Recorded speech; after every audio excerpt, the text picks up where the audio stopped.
ஏற்கனவே தாவேகா கட்சியோட நிதித்துறை அமைச்சரா பொறுப்பேற்ற கே.ஏ. செங்கோட்டையன் அவர்களுடைய இலாக்கா இப்போ பறிக்கப்பட்டிருக்கிறது மட்டும் இல்லாம விஜய் அவர்கள் எடுத்திருக்கிற ஒரு அதிரடியான முடிவு தான் இப்போ கே.ஏ. செங்கோட்டையன் அவர்களுக்கு ஒரு மிகப்பெரிய அதிர்ச்சியை ஏற்படுத்தியிருக்கு. ஏற்கனவே 10 அமைச்சர்கள் பதவியேற்ற நிலையில தமிழக ஆளுநர் அர்லேக்கர் அவர்கள் தலைமையில இன்னைக்கு சுமார் 23 பேர் அமைச்சர்களா பொறுப்பேற்று இருக்காங்க. இதுலதான் கே.ஏ. செங்கோட்டையன் அவர்களுடைய இலாக்கா பறிக்கப்பட்டு விஜய் அவர்கள் அமைச்சர் பதவி மாற்றத்தை செஞ்சிருக்காரு. கே.ஏ. செங்கோட்டையன் அவர்களுக்கு கொடுக்கப்பட்ட நிதித்துறை அமைச்சர் இலாக்காவை இப்போ புதிதாக அமைச்சரா பொறுப்பேற்று இருக்கிற மரியா வில்சன் அவர்களுக்கு கொடுக்கப்பட்டிருக்கு. இப்போ மரியா வில்சன் அவர்கள் தான் நிதித்துறை அமைச்சரா பொறுப்பேற்று இருக்காரு. இதுல கே.ஏ. செங்கோட்டையன் அவர்களுக்கு இப்போ வருவாய் மற்றும் பேரிடர் மேலாண்மை துறை இலாக்காவானது இப்போ ஒதுக்கப்பட்டிருக்கு. இந்த இலாக்கா மாற்றமானது இப்போ கே.ஏ. செங்கோட்டையன் அவர்களை அதிர்ச்சியாக்கி இருக்கிறதா சொல்லப்படுது. இப்போ மேலும் புதிதாக பொறுப்பேற்று இருக்கிற அமைச்சர்கள்ல தொழிலாளர் நலத்துறை அமைச்சரா ஜே. முகமது பர்வேஸ் அவர்கள் இப்ப பதவியேற்று இருக்காரு. மீன்வளத்துறை அமைச்சரா விஜய் அவர்களுடைய நண்பர் ஸ்ரீநாத் அவர்கள் இப்ப பதவியேற்று இருக்காரு.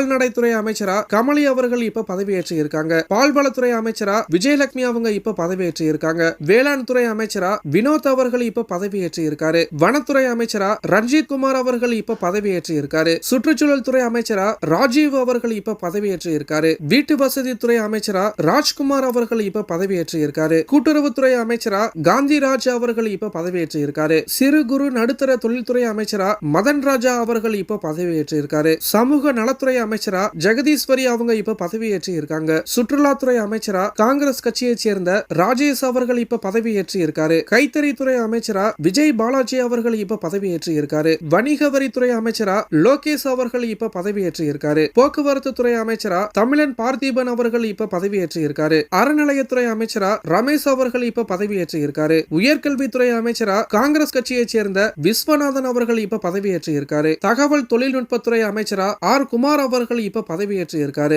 வெளிநாடு வாழ் தமிழர் நலத்துறை அமைச்சரா தென்னரசு அவர்கள் இப்ப பதவியேற்று இருக்காரு. மதுவிலக்கு மற்றும் ஆயத்தீர்வைத்துறை அமைச்சரா விக்னேஷ் அவர்கள் இப்ப பதவியேற்று இருக்காரு. மனிதவள மேம்பாட்டுத்துறை அமைச்சரா சரத்குமார் அவர்கள் இப்ப பதவியேற்று இருக்காரு. பிற்படுத்தப்பட்டோர் நலத்துறை அமைச்சரா சம்பத் குமார் அவர்கள் இப்ப பதவியேற்று இருக்காரு. புதிதாக பொறுப்பேற்று இருக்கிற அமைச்சர்கள் பத்தியும் அதனுடைய இலாக்காக்கள் பத்தியும் செங்கோட்டையன் அவர்களுடைய இலாக்கா மாற்றப்பட்டிருக்கிறத பத்தியும் உங்களுடைய கருத்து என்ன அப்படிங்கறத கீழே இருக்கிற கமெண்ட் பாக்ஸ்ல போஸ்ட் பண்ணுங்க. மேலும் இது போன்ற முக்கிய செய்திகளை தெரிஞ்சுக்க நம்மளுடைய சேனலை சப்ஸ்கிரைப் பண்ணுங்க.